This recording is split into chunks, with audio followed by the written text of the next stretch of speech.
You can't turn and be like, "Will you marry me?" You do it publicly, and it's like, and then later it's like, you know why I didn't want to marry? No. You should have said that right then and there. Right. You know what I'm saying? So we got to understanding. That's the crazy part about it. But I don't think there's no coming back from that. There's only no coming back from that because you were embarrassed and she hurt your ego. Because in the moment, especially if it was public, she wouldn't have gave you a reason right there on the spot. But my thing is this, though, right? Because nowadays, tables have turned sometimes because you see sometimes when women propose, right? So I'm not saying you would, but just imagine. I always look to put my feet in other people's shoes. So imagine if you did it. How would you feel if somebody's like, "Nah, I'm cool," and then it's like later in the bedroom, I tell you why, like, "Oh, because I don't like the way you make rasta pasta." Okay, well, you get what I'm saying? There's a matter of if I feel like the reason is, worth staying and, still working on a relationship, then cool. But if I'm saying like, no, there's no going back from that just because I was embarrassed that you said no, then that's just my ego was, bruised. But what if the relationship was a little rocky and you decided you were going to propose in order to fix? Those are red flags. Yeah, people that do that are bad. Some people propose in order to try to fix the situation. The red flag, period, is proposing not knowing what your partner is going to say. But that's the thing that I'm saying. Some people propose because they think that's going to be the thing to fix the relationship. Like, okay, like, everything isn't going as we planned, but at least if I propose to this woman, she'll be happy again and we can start working on like, a better future. But I feel like in a way, if you propose to someone without fixing the problems first, then it's kind of like, where is the relationship going? As a man, I can say, sometimes we never see the problem. You get what I'm saying? And I'm just being honest. Sometimes I've been blind to like, wait, you felt the way because of that? Because little things do transpire to where like y'all hold the little things and then it builds up to be something bigger and bigger. And it's like busting a pipe. It's like, bang. It's like, well, I didn't even know you felt that way. I can tell you this because I've been there with someone that just don't see no wrong in something. No. Oh. Just if we have like issues prior to you doing something like that. If you don't see no wrong in something I keep having to explain myself about, and you thought that it's okay to now propose to me without getting past those issues, you really might not. Are you explaining it that way, though? You see what I mean? You see what I mean? I do get what you mean. That's what I mean by we don't understand that. No, but it's simply you saying that you don't understand that. Because even if I'm not explaining it the way that translates with you, you still don't get it.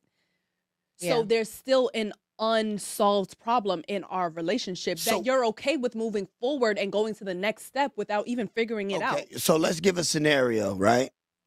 What would be something that is not even a pet peeve or just something that, all right, we're in a relationship, and I'm going to ask you too. I want both of y'all to answer. We're in a relationship. Now we're in a relationship, but I go and propose. Name a problem that's been nitpicking that I did not address. I can go first. No. Okay, so an example for me would be like how we communicate or get through situations. So, for example, if we have an issue and your way of reacting is overreacting and yelling and being aggressive and not allowing like me to get my space first to like try to, because sometimes I need space to try to like, okay, how am I going to put this so that you understand it? But if you're like attacking me and forcing me to argue right then and there and trying to force stuff out of me, I'm just going to retreat. Like I'm going to just fall back and be like, you know what? I can't even deal with this because I feel like I'm being attacked.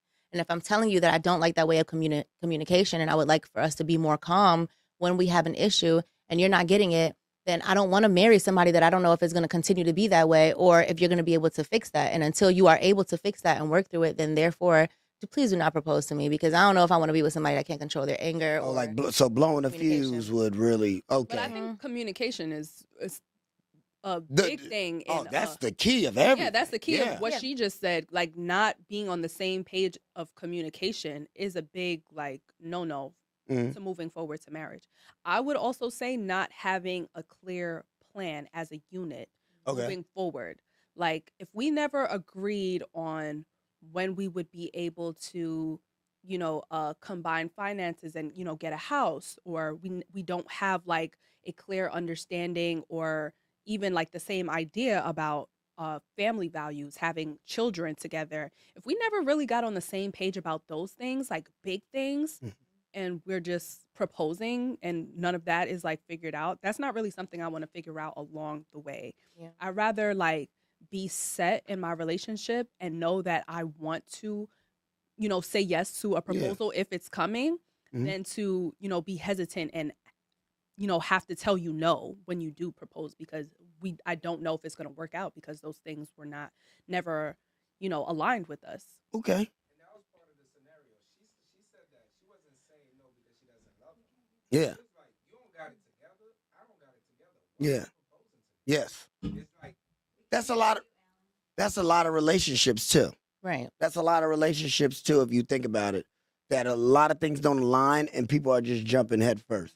You know what I'm saying? Like a person like me, I got to get to know you first. Like I got to know like Of course. morals, principles, and values. And no disrespect to ladies, but nowadays Ain't got none. because most of them are rentals.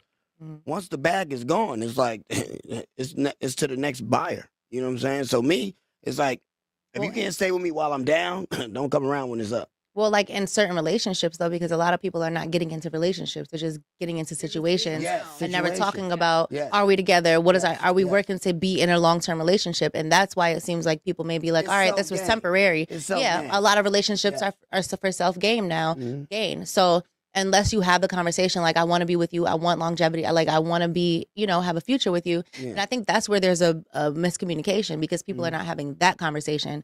So once you get past that part, like, okay, this is somebody that I want to be with, then I'm going to stick it out with you if you fall on hard times. And yes, I'm going to have to step it up because I care about you enough and I know that you want to be with me and I want to be with you. So now let's work on how we're going to get out of this tough space, because if you're in a tough space, I'm in a tough space. We're in it together. But again, if you don't communicate to me from the beginning and you're treating me like you got other bitches, or, you know, like we just chilling, then what makes me feel like I need to stay when shit is not? You was talking to me? No, I'm just saying in general. I'm about to say I'm saying like it felt like a relationship, right? Because I'm just there. saying like, what are we doing? Like, what are we? What are we? I don't know, you tell me. I'm intrigued. I'm just saying, like, you gotta let a bitch know. I mean, it wouldn't be an allowance anymore if our finances, if we're married and our finances and stuff are like, okay, well then you ain't got to, but just see, that was the thing. You missed it, Alan. Yeah. She did say that. To say we got to get on this. She said so then there is no marriage. She said when we combining finances, talking about children, she has the old school down south mentality. She wants to know if you work at the steel mill, I want to see the check every 2 weeks. That's how my great grandmother operated. My great grandfather would come home and give his check to my great grandmother, and she had every single bill written down in perfect script, like.